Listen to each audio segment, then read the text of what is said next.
ઉનાળાની ગરમીમાં શહેરમાં પાણીના શરૂ થયા ધાંધિયા। આવતીકાલે ભાવનગરમાં 40% વિસ્તારોમાં રહેશે પાણી કાપ। જી હા, ભાવનગરના સમાચારમાં આપણે આજે જોઈશું કે ઉનાળાની ગરમીમાં શહેરમાં પાણીના ધાંધિયા શરૂ થઈ ગયા છે। આવતીકાલે ભાવનગરના 40% વિસ્તારોમાં પાણી કાપ રહેશે।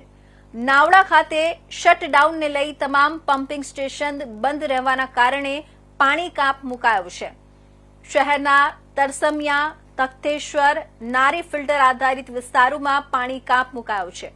અકવાડા, ઘોઘા રોડ, કાળિયા બીડ, ઘોઘા સર્કલ, ચિત્રા સહિતના વિસ્તારોમાં આવતીકાલે પાણી સપ્લાય ઠપ રહેશે। શહેરમાં વારંવાર પાણી કાપને લઈને લોકો ત્રાહિમામ પોકારી ઉઠ્યા છે।